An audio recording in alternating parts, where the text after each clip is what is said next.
Estamos en un nuevo episodio de Charlando con el licenciado Héctor Giuliano. La semana pasada hicimos un paneo, retomamos el tema de la inflación que afecta tanto a la Argentina y aparejado de la mano de la inflación hay un gran negocio especulativo financiero que se llama carry trade, vulgarmente bicicleta financiera, que genera enormes perjuicios a la economía argentina, sobre todo con el resultado final de lo que es la fuga de divisas reales.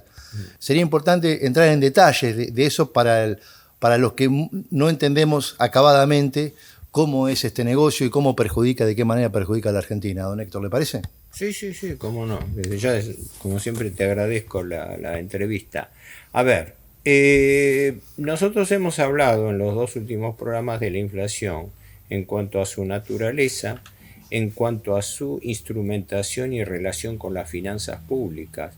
Pero no, dentro de este contexto no hemos hablado de esto que vos me estás preguntando ahora. Bueno, pero ¿cómo se organiza la economía monetaria en un esquema de alta inflación? Es decir, quién gana y quién pierde, y no solamente quién gana, porque sabemos que ganan los especuladores financieros y no aquellos que forman parte de la economía productiva, sino cómo lo ganan, que es lo que trataría de explicar ahora. Lo primero que hay que entender es que en materia financiera juegan tres variables que están relacionadas entre sí: inflación, tipo de cambio y tasa de interés. O sea, inflación, aumento de precios; tipo de cambio, dólar, para poner como referencia representativa; y tasa de interés, es decir, costo del dinero, costo del préstamo. Aclarando que la tasa de interés es un costo financiero que se traslada a toda la economía, porque resulta que acá, creo que lo hemos hablado en alguna de las charlas anteriores, pero si no lo refresco en dos palabras. Sí. Es esto, muy simple. Acá se habla de que los insumos crecen. Sí, efectivamente, los insumos crecen y se trasladan a los precios. Pero nadie menciona que la tasa de interés es uno y es el principal costo que tiene la economía, y de eso no se habla nada, O sea, es notable esa omisión de los economistas del establishment. Para todo se lamenta, no aumenten los salarios, porque los salarios se espiralizan porque se trasladan a los precios. Espere, señor. Todos los insumos se trasladan a los precios. Es cierto, el salario también, y por su magnitud tiene un efecto amplificador mayor. Ahí podemos discutir todo lo que queramos, pero no la hipocresía de venir a decir, no hay que aumentar salario porque tenemos que aguantar el aumento de los otros precios, ¿verdad? Que si aumentan los combustibles y aumentan todos los precios de la economía en 24 horas o en menos de 24 horas, ¿no? Y la tasa de interés lo mismo. Si no, vayan a preguntar a un comerciante que necesite un descuento bancario, o que se pase un día, o un tenedor de tarjeta de débito o crédito que no pague a tiempo, y van a ver cómo le descargan con todos los intereses. No, los intereses no están en la discusión pública. Los intereses son algo asumido, ¿no? Ya ese tratamiento maldito, asimétrico, es deliberado, es sesgado, porque no puede ser que todo el mundo hable del déficit fiscal y nadie diga que el principal déficit fiscal está ocasionado por los intereses de la deuda. Entonces estamos, como digo siempre, estamos hablando, discutiendo sobre el ahorro de los centavos y mientras despilfarramos los pesos, ¿no? Es decir, digámoslo con toda claridad, que el Estado este año le vencen 100.000 millones de dólares. En pesos y en moneda extranjera, pero pasan, y según las proyecciones, el total de endeudamiento al que tiene que afrontar el Estado en el año 2024 llega a 132.000 millones de dólares. Entonces, espera, ahí no comemos vidrio, es decir, esto no se produce por un fenómeno espontáneo y oculto. ¿Cómo? Todos estos economistas del establishment que coleccionan títulos en las principales universidades financieras del exterior, de eso no hablan, de eso no se dan cuenta. ¿O es al revés? Al revés, que todo ese esfuerzo es justamente para pagar el diezmo laico, que es, yo digo, esa es la expresión más concreta. ¿Por qué diezmo laico? Diezmo laico, es claro, porque históricamente los señores feudales y los distintos organismos a lo largo de la historia, sobre todo en la Edad Media, pagaban un diezmo a la iglesia, ¿no? Bueno, ahora, ¿qué ocurre? Ahora toda la economía en su conjunto paga una suerte de diezmo laico, como si estuviera pagando por lo menos un promedio del 10% de todo lo que se mueve en materia de intereses. Es una forma de decirlo, pero es así, es un diezmo laico. Cuando un gasto por servicio financiero se te transforma en un gasto permanente, se transformó en un impuesto, se transformó en un diezmo laico. Pero vos me preguntabas algo, pusiste la palabra carry trade, y yo creo que esto tiene que ser desgranado un poco. Lo primero y principal es esto. La regla es que las tasas de interés sigan a la inflación. ¿Por qué? Porque si aumentan los precios y aumenta el valor de los productos, en principio es lógico que aceptando una economía con tasa de interés, las tasas de interés sean mayores a los precios, lo que se llaman tasas de interés positivas. Una tasa de interés es positiva cuando es mayor que la inflación. Por ejemplo, tomándolo mensualmente, si la inflación hasta que asumió este gobierno tenía un piso del 10%, cuando vos ganabas por plazo fijo una tasa equivalente al 12%, tenías una tasa positiva, es decir, una tasa superior a la inflación. En un 2%. Pero después, cuando bajaron las tasas, como ahora que las bajaron al 80%, contra inflación del 15%, ahora tenés tasa de interés negativa. Quiere decir que el dinero que vos querés poner en un plazo fijo te está siendo carcomido por la inflación a través de la tasa de interés, porque la tasa de interés es superior a la inflación. ¿Me explico? O si no, Sí, claro, lo preciso. No, tanto por vos como por los espectadores, para que quede claro esto. Ahora, yo digo, hay tres variables que están en juego: la inflación, el tipo de cambio y la tasa de interés. El especulador financiero, por un lado, especula con respecto a la inflación, lógicamente, ¿no? Es decir, compro hoy lo que mañana va a ser más caro. Pero eso es en el plano económico, comercial. Pero en el plano financiero se produce un fenómeno que ya está incorporado a la economía monetaria y financiera argentina, que es el carry trade, que nosotros hemos bautizado localmente como bicicleta financiera. ¿En qué consiste esto? Y ojo que esto existe ahora y lo estamos pagando a través de los servicios de la deuda. Vienen fondos de inversión extranjeros. Aclaremos, un fondo de inversión es lo que vulgarmente se llama una vaca de dinero, ¿verdad? Una mesa.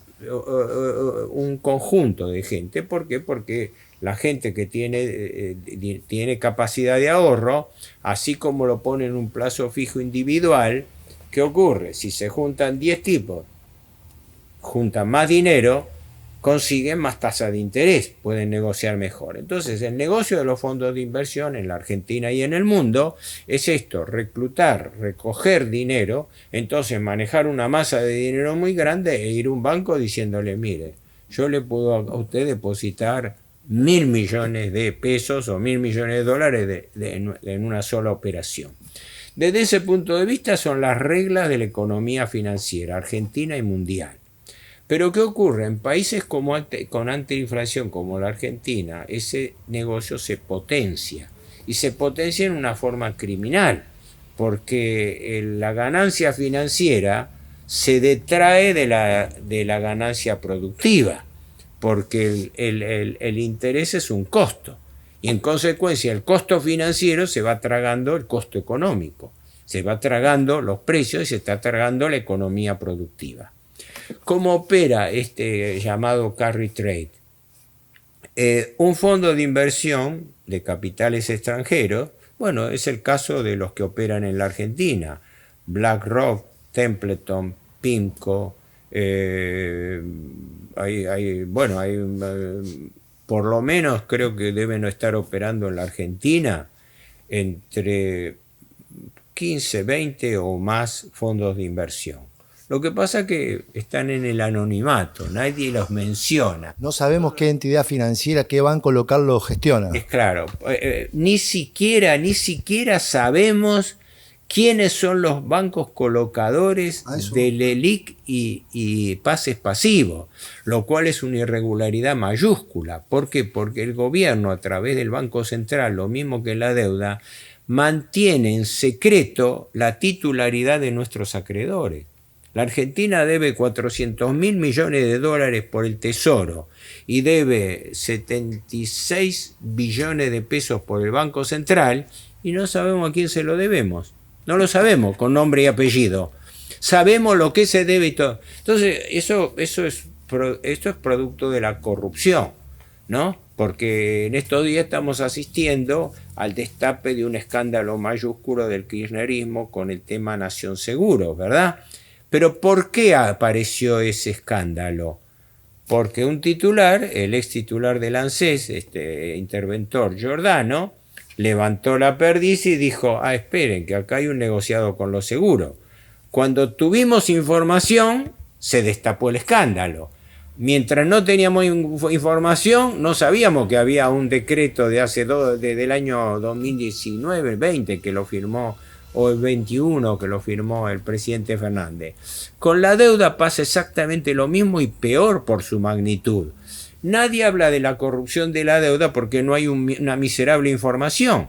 Si no sabemos quién es que coloca la deuda, no sabemos cuánto se le paga de comisiones, cuánto se gasta esto, ¿qué hacemos? ¿Qué quiere decir? Que vivimos completamente en manos de usureros, porque aclaremos, que ya lo dijimos creo que en el primero o segundo programa, ¿no? Que la palabra correcta es usura, no interés.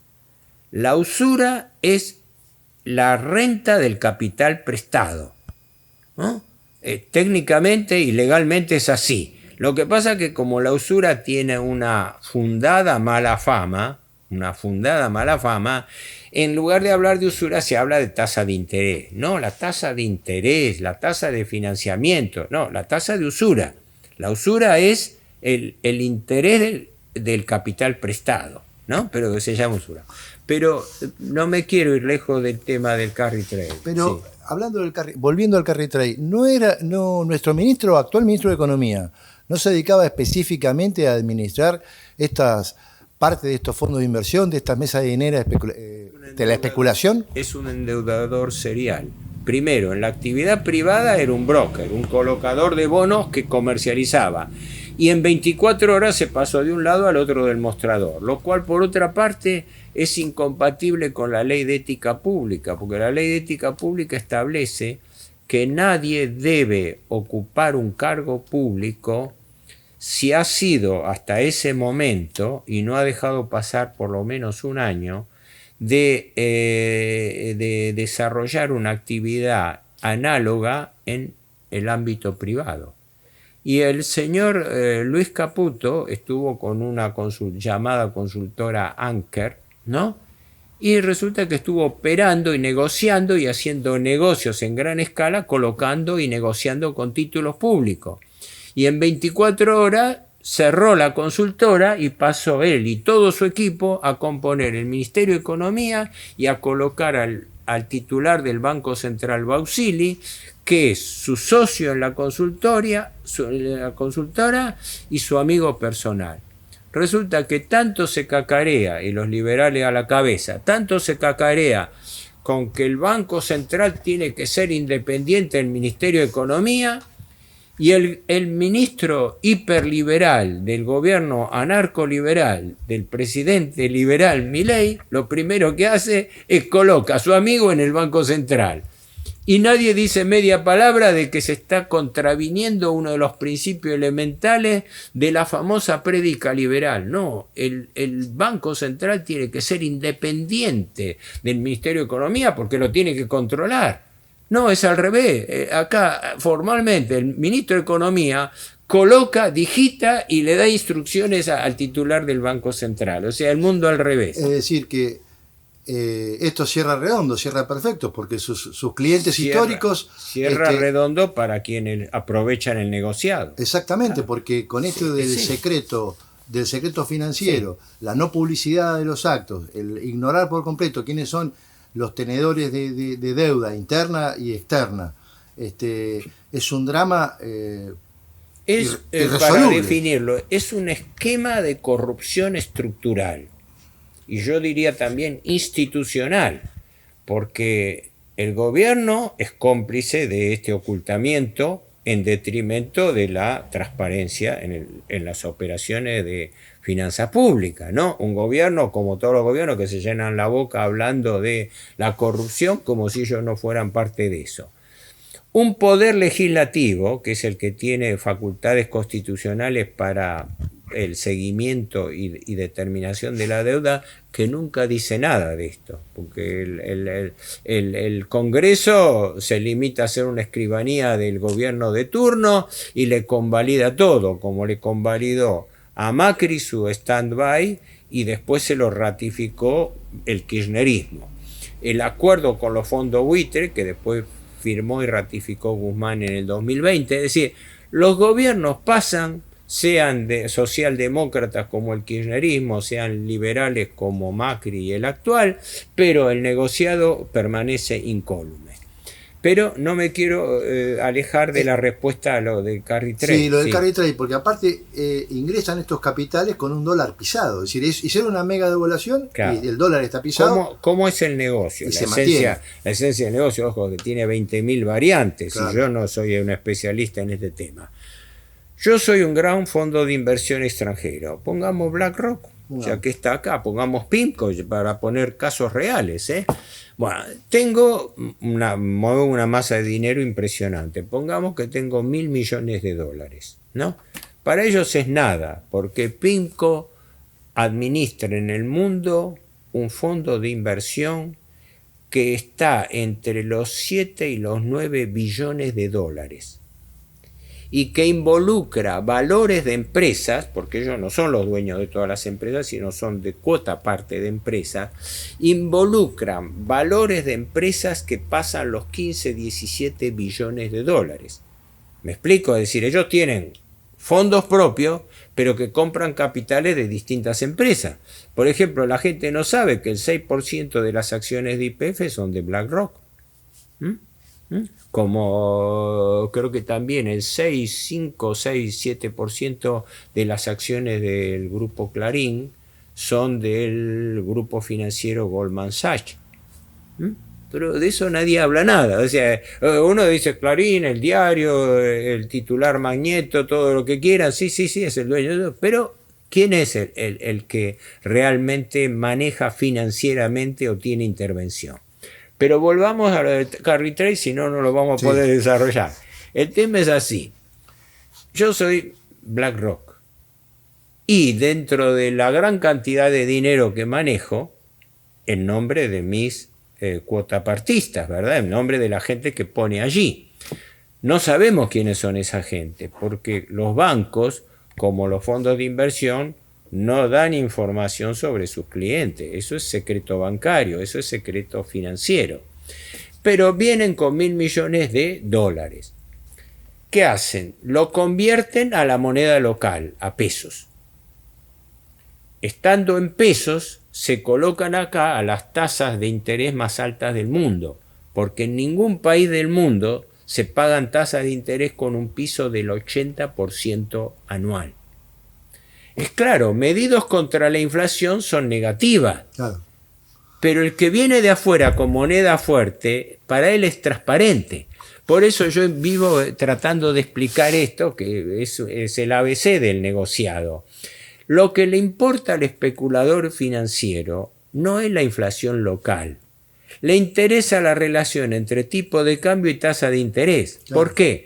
Porque pisado, a él lo que le interesa es el dólar quieto, el dólar pisado. Exacto. Porque viene, trae dólares, los cambia en pesos, los coloca al 80% de interés anual, lo deja un mes, 2 meses, 3 meses, lo que le convenga. años lo deja, ¿no? Porque a largo plazo le rinden más, porque además acumula intereses, o bien retira mensualmente una cuota parte de los intereses y el resto los capitaliza por anatocismo. ¿Qué quiere decir? Deja que una parte de esos intereses se sumen al capital y el monto a su vez lo recoloca, o sea que cada vez la cuenta de intereses sube más y la cuenta de capital también. Por eso subieron astronómicamente los montos del ELIC de pases pasivos y la deuda del tesoro, ¿no? Entonces, lo que le preocupa al especulador financiero es el dólar quieto, el dólar estable, porque yo quiero saber que entro con 1.000 millones de dólares, me llevo 80% de interés y cuando salgo no sea cosa que me movieron el valor del dólar porque voy a ganar un poco menos. Nunca voy a perder porque el dólar nunca se va a caer tanto, ¿no? Pero son unos pesos. Una vez, esto lo sé por comentario de un colega, bancos como JP Morgan tienen equipos que monitorean un centenar de variables financieras y económicas en el mundo. Trabajan con ecuaciones y matrices de cálculo de rentabilidad con 10 cifras decimales. 10 cifras decimales.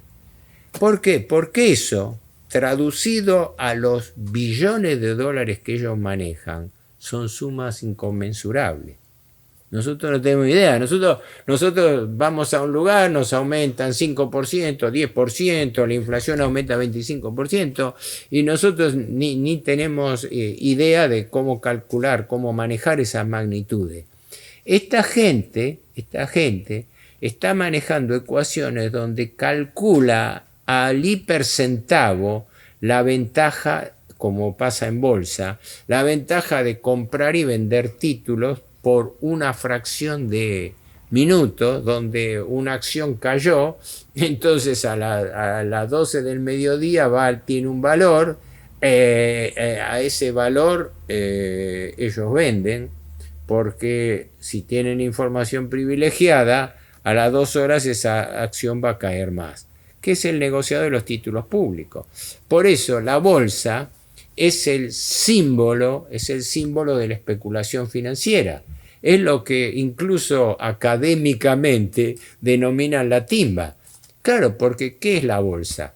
¿Qué es la bolsa? Es un mercado donde se compran y venden títulos valores. Pueden ser públicos, bonos, letras de tesorería, letras del Banco Central, etcétera, lo que se cobre, o pueden ser privados, acciones, obligaciones negociables, etcétera. Pero todo eso sigue un oculto mercado de oferta y demanda, donde no sabemos quién compra y quién vende, ¿no? Eso lo saben adentro los bien informados, pero eso no uno tendría que tener todos los días, si hubiese transparencia bursátil, uno tendría que tener todos los días el movimiento detallado de quién compró y quién vendió, por ejemplo, ¿no? Porque eso debiera estar de acceso fácil al público, ¿no? Como lo mismo que las colocaciones de deuda. El gobierno hace colocaciones de deuda quincenales de billones de pesos y no sabemos quiénes son los que compran esos títulos. Es un absurdo. Por eso decía al comienzo que la clave de la corrupción es la intransparencia de la información. Y nadie pide información sobre eso. Bueno, hace un par de días Estados Unidos no se caracteriza por ser el país más transparente. No. Sin embargo, hace un par de días el dueño del Manchester tuvo que pagar una cifra de varios millones de dólares y tiene una prisión en suspenso por varios años por haber pasado una información, una pequeña información bursátil.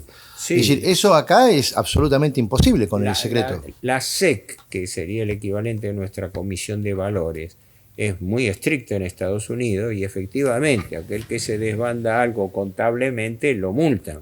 La gente no sabe que todos estos grandes bancos que acá son de primera línea y parecen inmutables, ¿no? Desde el Citibank hasta la propia banca Morgan y todo, reciben continuamente multas millonarias por operaciones poco transparentes. Pero para ellos, de todas maneras, no les mueve el amperímetro, porque el costo de esas operaciones en irregulares se lo compensa. De todas maneras, para redondear el tema de carry trade, establezcamos lo siguiente: ¿cómo termina la historia? Vienen capitales financieros que no conocemos porque el gobierno los mantiene en secreto. Se colocan en bancos que tienen secreto bancario. También tienen secreto. A su vez, los bancos los colocan o se colocan como fondos de inversión en títulos públicos del Tesoro o en pasivos remunerados del Banco Central. Que tampoco sabemos que mantienen el secreto. Que se mantienen en secreto. Luego, en determinado momento, esos capitales se retiran. También se mantiene en secreto porque no sabemos cuáles son los capitales que entraron y los capitales que salieron. Y se vuelven a convertir a su moneda original, dólares, y salen del país, lo que constituye no fuga, porque la fuga es ilegal. Hay salida de capitales porque es legal, ¿no? Lo hacen en forma directa o lo hacen a través de una operatoria intermedia que es el contado con liquidación. Es decir, comprar o vender títulos en pesos, transferirlo a la bolsa de Nueva York y ahí los convierten en dólares. Es una operatoria un poco compleja que no viene al caso ahora extender, ¿no? Pero lo concreto es que esa gente que vino a lucrar con el país, lucró con dinero subsidiado por el Estado, porque el que paga eso no es el Estado, no es el mercado, es el Estado el que está pagando esas tasas astronómicas, y eso es subsidio. Entonces, cuando hablan tanto y cacarean con respecto a vamos a eliminar los subsidios a la luz, al gas y todo, bien, sí, efectivamente, pagar subsidios es una distorsión en materia económica, pero nadie habla ni media palabra de que el principal subsidio es el subsidio al sistema financiero, porque si yo pagar un 70% de tasa de interés para alguien que va a venir, va a hacer el negocio y se lo va a llevar, y eso está succionando recursos prestables de la economía argentina. Más del 60% del dinero que tienen los bancos está prestado al Estado, en lugar de prestarlo a la actividad productiva. ¿Para qué? Para sostener la deuda pública. Y como la deuda pública es impagable, es un negocio redondo, es un negocio permanente. Esa es la esencia del negocio del carry trade, y a eso se asocia también la fuga de capitales, porque no comen vidrio. Si vienen a hacer negocio acá es para llevarse utilidades al exterior. Y no necesitan estárselo llevando continuamente, porque mientras les rinda acá y mientras tengan gobiernos serviles que le faciliten el negocio y se lo garanticen incondicionalmente, ¿qué ocurre? Apenas asume, por ejemplo, ya había ocurrido con el ministro de Economía Massa, ¿no? Hablando de que en la terminología bursátil, en la jerga bursátil, hablan de políticas pro mercado o pro empresa. Cuando asumió, ya desde que era titular de la Cámara de Diputados, Sergio Massa, se lo conceptuaba en Wall Street como una personalidad política amiga en los fondos de Wall Street, que tenía muchas vinculaciones y que era el artífice del acuerdo Guzmán del 2020 y de la ratificación del stand-by de Macri del 2022. Que no nos olvidemos que lo hizo el gobierno kirchnerista, ¿no? Que tanto se llena la boca contra el Fondo Monetario, pero le ratificó por el Congreso con una mayoría abrumadora, como se lo exigía Kristalina Georgieva. Bueno, y entonces, para redondearlo, no sé, por tiempo, ¿qué ocurre? Todo este hipernegociado financiero se mantiene al oscuro. Se mantiene al oscuro de la opinión pública por la complicidad expresa de los gobiernos, que son cómplices de los acreedores. ¿Y por qué son cómplices de los acreedores? Porque están puestos en ese cargo por los acreedores. Claro. Estaría bien decir de que esa enorme deuda que se tomó en el gobierno de Macri con el actual ministro Caputo de 45.000 millones de dólares, en gran parte se fue por esta vía del carry trade, cuando hablamos de que se fugó? Se fugó directamente. Bueno, por este mecanismo, vamos a decir. Siempre cito lo siguiente, que el primer desembolso del stand-by de Macri, que fue en junio del año 2018, fue de 18.000 millones de dólares. Y que esos 18.000 millones de dólares que entraron como deuda, el entonces presidente del Banco Central, Luis Caputo, hoy ministro de Economía, los recibió por una ventanilla y los vendió al mercado por la otra. Vendió en 2 meses, julio y agosto, entre 15 y 17.000 millones de dólares, cuando el dólar estaba barato, estaba atrasado. Y para corroborarlo más, el actual presidente Milei, en un vídeo que se reproduce de hace 1 año y medio o 2 años atrás, lo acusó a su ministro de Caputo de haber despilfarrado 15.000 millones de dólares. Y hoy lo tiene como ministro de Economía. Es para agarrarse la cabeza. ¿No debiera tener varias cadenas perpetuas por eso mismo? Y mientras existe una complicidad del silencio con los acreedores, mientras exista una corrupción institucional de la cual todos son cómplices, ¿qué ocurre? Todos estos, no digo que son ladrones de gallina, ¿no? Como pasa, porque lo de los seguros del Estado es algo muy pesado, ¿no? Pero dicen que para ocultar un elefante hay que mezclarlo entre 20 elefantes, ¿no? Pero aunque no sean del mismo tamaño, porque yo digo que este es un mamut que sobresale de los elefantes, ¿no? No, pero resulta que sí, agarran un negociado fuerte. Los negocios de seguro, que es un escándalo del banco. Pero ¿qué pasa? Nadie sabía de eso si no era porque el ex titular del ANSES levantó la perdiz. Ahí sí, ahí se rasgaron la vestidura todo, ahora gritan todo. Antes no se habían dado cuenta. Primero lo nombraron al frente del ANSES. Cuando lo echan del ANSES, el titular Giordano denuncia la corrupción del ANSES. Está bien, supongamos que lo hizo por honestidad, por trayectoria, no entro a juzgar su personalidad, su honestidad, pero lo denunció, creo, después que se fue, o a lo mejor se tuvo que ir porque lo destapó, ¿no? Para decirlo concretamente. Pero de eso se habla, y no se habla de algo 1000 veces mayor que es de la deuda. Entonces, un momento, se está utilizando una corrupción menor como distractivo de otra mayor. Y esta es una distracción institucional. Cuando el ocultamiento y la distracción es institucional, quiere decir que es corrupción institucional. Y el gobierno Milei la está multiplicando como los anteriores. Desde hace 46 años, desde el proceso militar bajo Martínez Dios hasta la fecha, se sigue exactamente la misma línea de sobreendeudamiento. Todos los gobiernos han hecho lo mismo, en mayor o menor medida. Ahora, en momentos como este, que la situación es más escandalosa por la disparada inflacionaria, por el dólar quieto, por la pérdida que está teniendo la Argentina y por las concesiones financieras y políticas que está haciendo el gobierno, estamos viviendo un momento particularmente grave. No es el único, no es el primero, no es exclusivo, pero es un punto a tener en cuenta.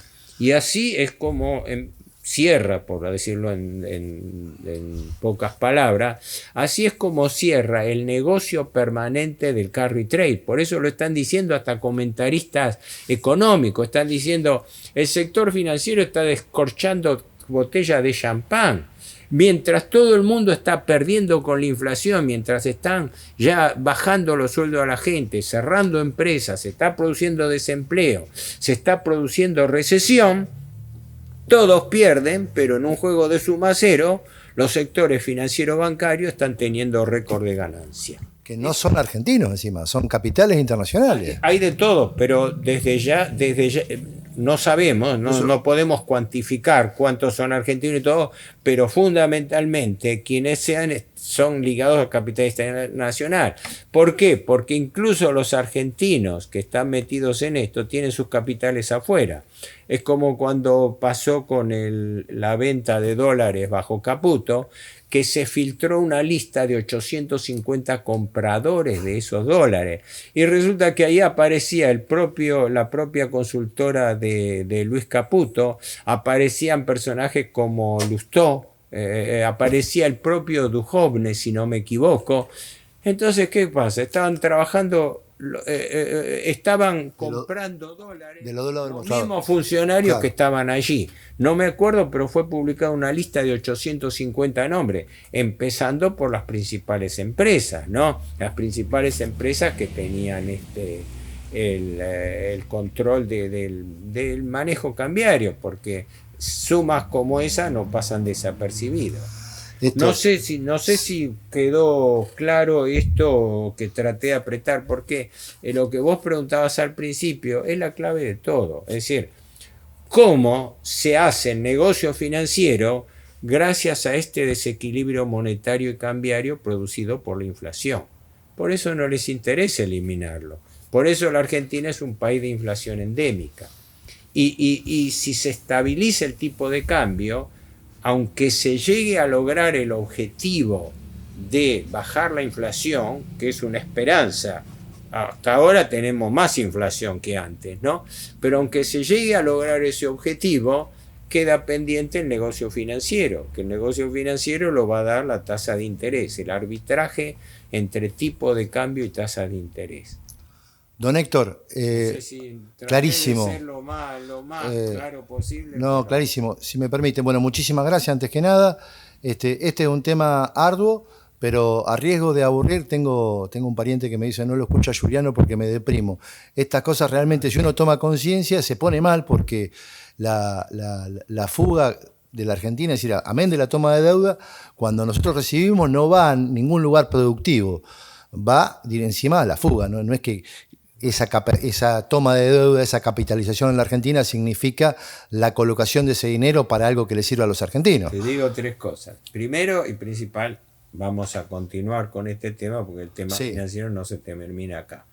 Segundo, mi objetivo primario, aunque parezca perverso, es deprimir a la gente todo lo posible, pero no para flagelarlos, sino porque pienso que en la Argentina el día que se dé una reacción, tiene que ser una reacción a conciencia de la magnitud del saqueo que está sufriendo el país. Así que esto es como decir, sí, trato de en lo posible, como francotirador, de dar una cachetada para despabilar, para despertar a la gente. Si la Argentina no se despierta, esto va a seguir indefinidamente, como ya medio siglo. Y en tercero, te hago llamémosle una alternativa de esperanza. En el próximo programa, si te interesa, podemos tocar un tema. Es individual, es personal. Es un trabajo de Juliano, que en realidad yo lo reformulé ya y lo publiqué 3 veces, de alternativa de emisión de moneda paralela, que sería una forma teórica por el momento, porque imagínate que las estructuras de poder... a mí no me pasa nada porque no tengo información, pero que sería una forma alternativa de poder escapar a esta trampa de endeudamiento perpetuo. Pero eso lo dejamos para el próximo programa. Estupendo, maravilloso. El próximo programa hablamos de esto. Está. Nos estamos viendo. Gracias.